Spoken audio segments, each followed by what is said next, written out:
To the north and south, large port cities carried on far-reaching commerce.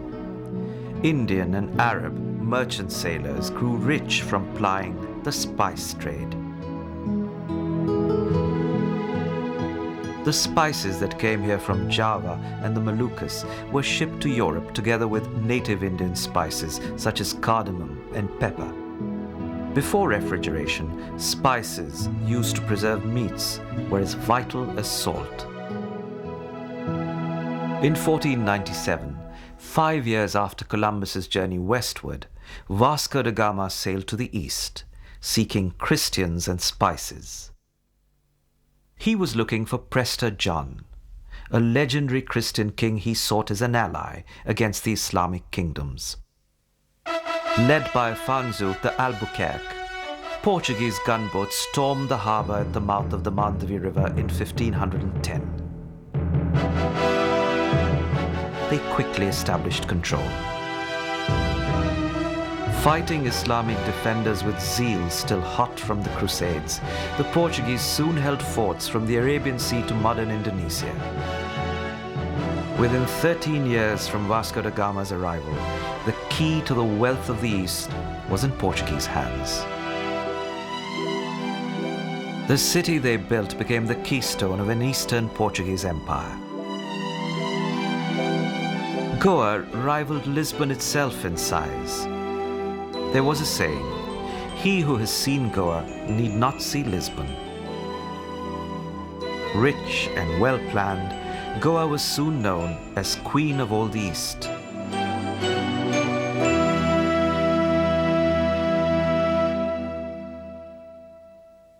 In the days of empire, the placid Mandavi River carried as much commerce as Portugal's mighty Tagus River.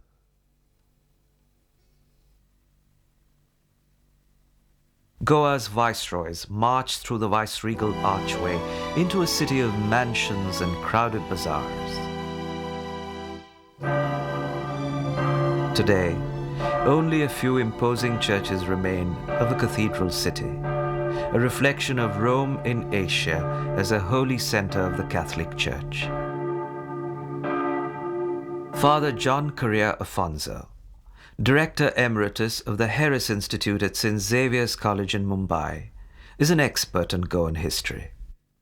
As they began to colonize the Americas and Asia, the imperial goals of 15th century Spain and Portugal were in potential conflict.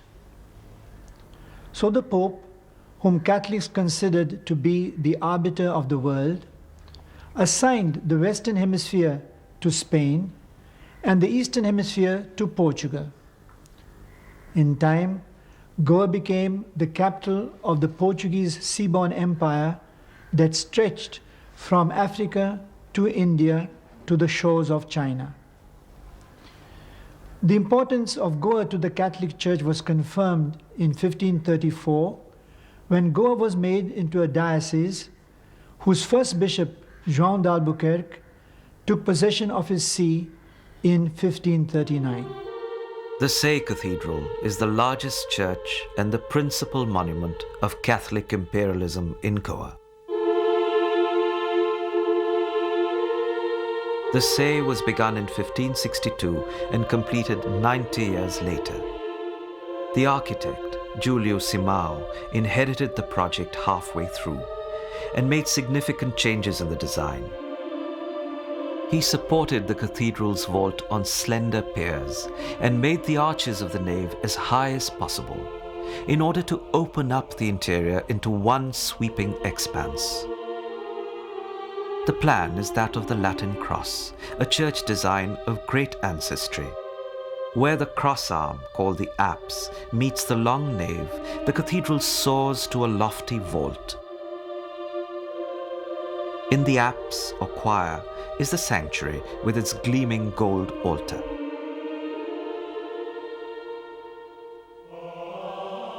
Chapels dedicated to different saints line the walls of the church.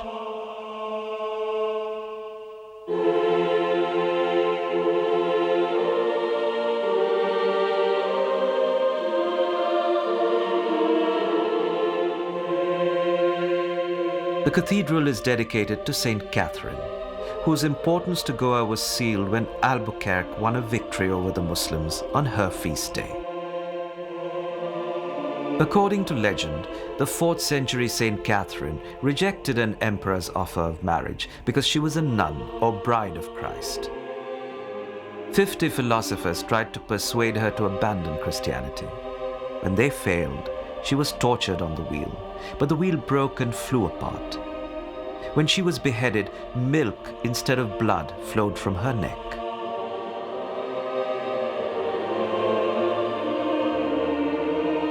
Above Saint Catherine, Mary, the Virgin Mother of Jesus, ascends into heaven.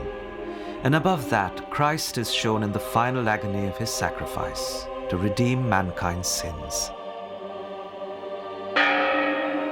Looking at the Se Cathedral, we can well understand its architect's pride. Although Giulio Simao designed other structures in India, it was the Se that he chose as his final resting place. Portugal's king saw his role as defender of the faith, but the Catholic Church did not acknowledge this as giving him authority over her. Christ said, "My kingdom is not of this world." His foot soldiers in the empire of faith were the priests and nuns of the various religious orders, such as the Franciscans, the Dominicans, the Jesuits, and the Augustinians. They built churches and schools and hospitals in order to carry out their missions, and these became the basis of their contact with the people of Goa.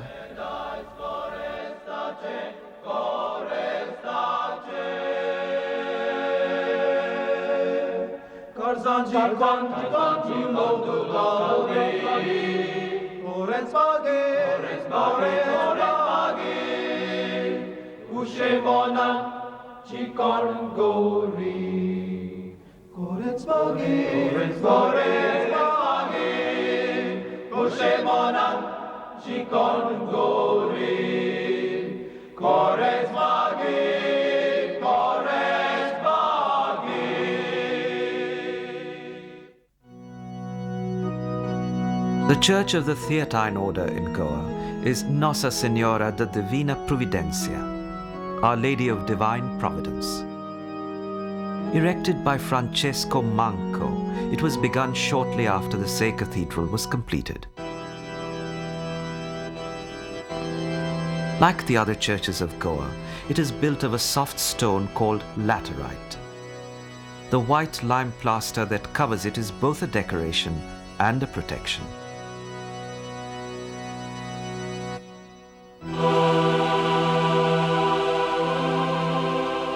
It is a splendidly elegant church modeled on St. Peter's in Rome, forming a Greek cross with its great dome resting over the center.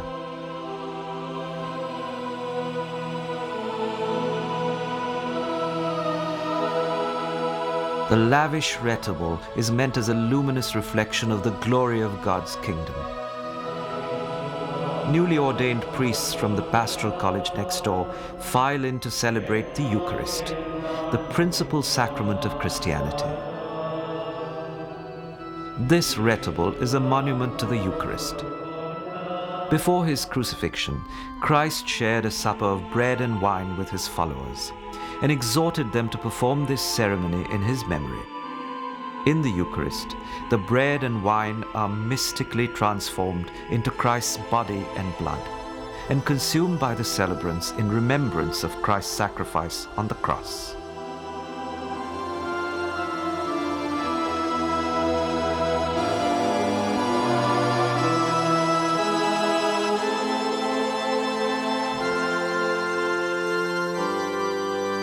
Catholic architecture influenced Hindu temples as well.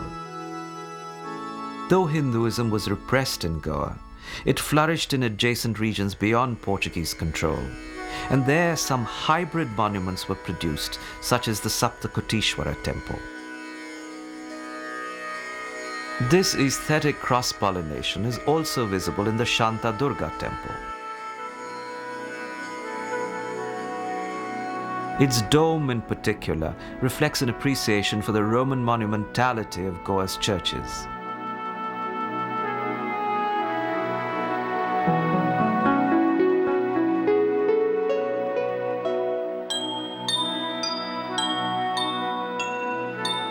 The lamp tower is Goa's unique contribution to the configuration of the Hindu temple.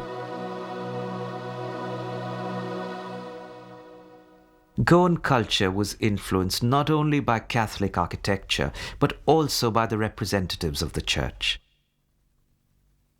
One of the more remarkable of those people is buried in this church in Velha, Goa.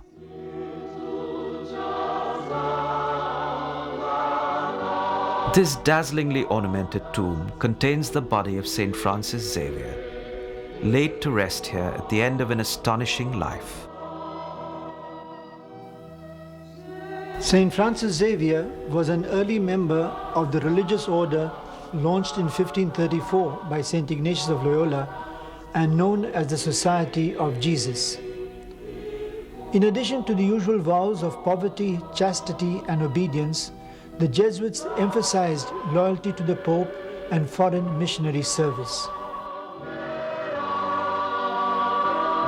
Francis Xavier arrived in Goa in May 1542. He had been made a nuncio or personal representative of the Pope and could have chosen to live in a palace. Instead, he went to the royal hospital, and when not preaching, he spent his days tending the sick and his nights praying or sleeping on the floor by their beds. Saint Francis spent only 4 months in Goa, soon journeying to South India and later to Ceylon and the Far East. He is said to have baptized thousands at a time, and he stood by his converts through war, famine, and persecution. After having spent 2 years preaching and making converts in Japan, he was on his way to China when he died of a fever on Sanxian Island. In death, Francis Xavier was as remarkable as he was in life. His dead body, packed with lime to hasten disintegration, was shipped to Goa for burial. When it arrived there finally, it was found to be incorrupt, a state in which it continued for centuries. After an arm had been removed as a relic, and after repeated exhibition, the body began to desiccate. The arm is enshrined at the Gesù, the mother church of the Jesuits in Rome. And the rest of the body now reposes in an airtight glass coffin in a sarcophagus designed by Marcello Mastrilli and crafted by Goan silversmiths.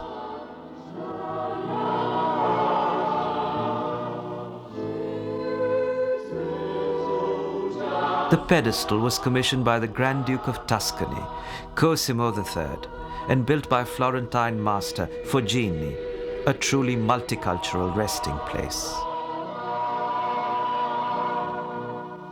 In St. Francis, Indians had found someone they could take to their hearts.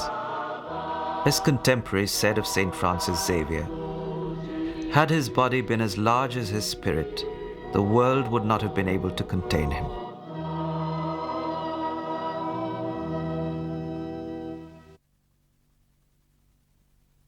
The city's grandeur was not to last. Portuguese trade declined when Dutch and English power grew, and the city's health was eroded by epidemics. The capital was relocated, and by 1820, many of Old Goa's monuments were being dismantled for construction materials. Tile roofs were removed to expose the vaults to the fury of the monsoon, hastening the building's disintegration. When this was done to Nossa Senhora da Graça, the vault collapsed. Then the facade fell in, leaving a single ruined tower as tragic testimony. The Portuguese Romantic poet Tomás Ribeiro wrote, "Here is the dead city, solitary Goa, 6 temples glowing white amidst an enormous palm grove. Here is the Oriental Lisbon, where immeasurable glory sleeps in a royal tomb.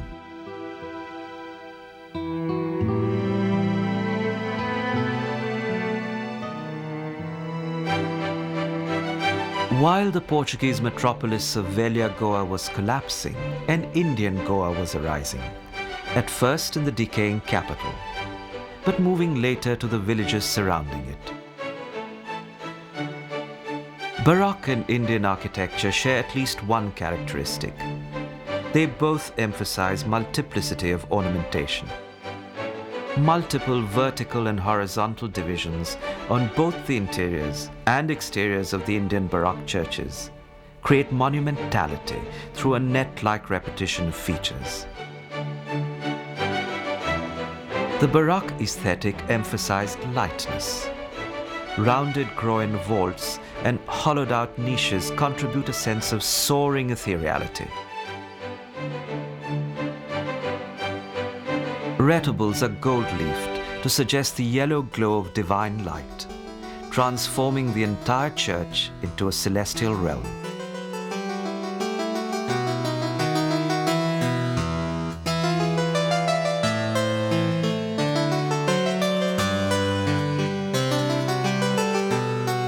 The sadly neglected Santa Ana in Talauli may well be the masterpiece of Indian Baroque.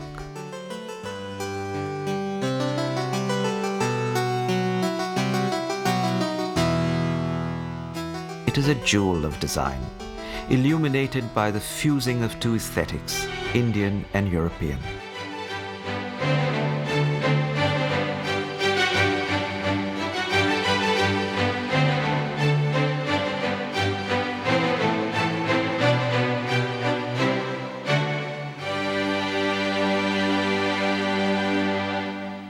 This fusion lives in the culture of Goa today. By the time the Portuguese finally departed from India in 1961, white churches had become a naturalized part of the Indian landscape.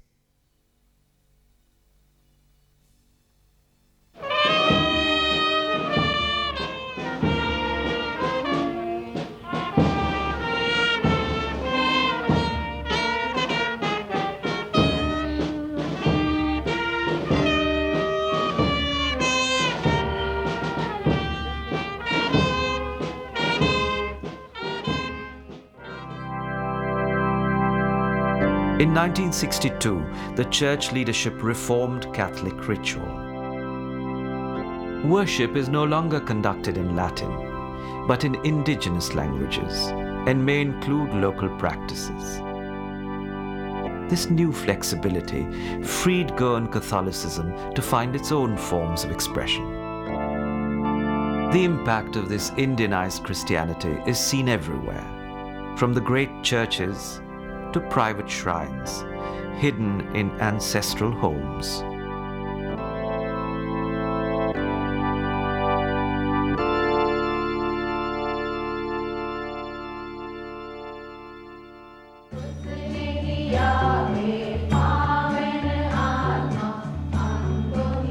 At Goa's Santa Monica convent, nuns from Bihar celebrate their faith through dance, long a practice in Hinduism. A traditional lamp is lit to invoke an auspicious start to the holy service.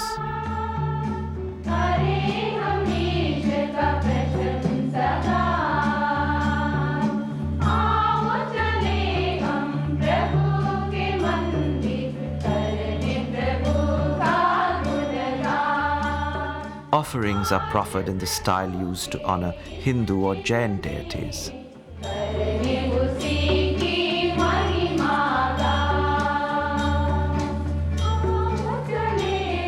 Today in Goa, Catholic ideas, beliefs, and art have been absorbed and transformed until they are no longer foreign, but part of India's own rich and unique heritage.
As India moves into the 21st century, the 2,000-year-old city of Delhi looks forward to another 2 millennia as the heart of a nation.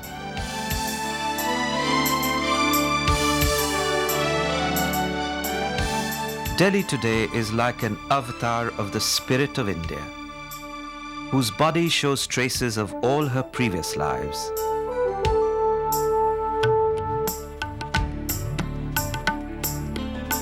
It is no wonder the poet Ghalib said, Guftam magnu bago ki dehli cheest, guft janast va e jahanashtan.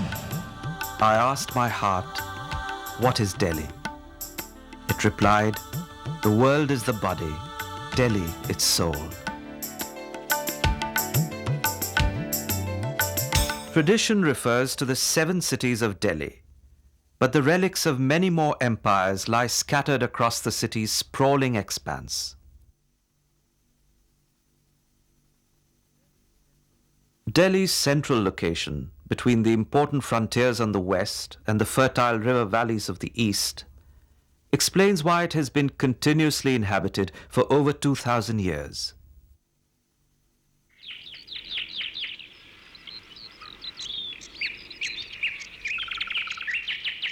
Not much evidence remains above ground between the reign of King Ashoka in the 3rd century BC and the 12th century. Most of the mud and brick buildings have crumbled away. One exception is a stone-stepped tank, the Suraj Kund, built in the 10th century by kings of the Tomar dynasty. Desert people who appreciated the need to conserve precious rainwater. In the 11th century, the last Hindu ruler was defeated by Afghan Muslims. One of the first acts of the Afghan general, Qutbuddin Aibak, was to construct a mosque inside the conquered Hindu citadel. Using an older name still found here in inscriptions, he called the city Delhi. Catherine Asher, an art historian, has studied the mingling of Hindu and Islamic art and culture in Delhi. When Aibak started building here, he needed a new mosque quickly so that when community prayers were performed, the ruler's name might be read, thereby legitimizing this new Islamic power. Aibak dramatized the city's transformation from Hindu to Islamic power by dismantling 27 temples, reusing their carved stones and pillars to build the very first mosque in Delhi.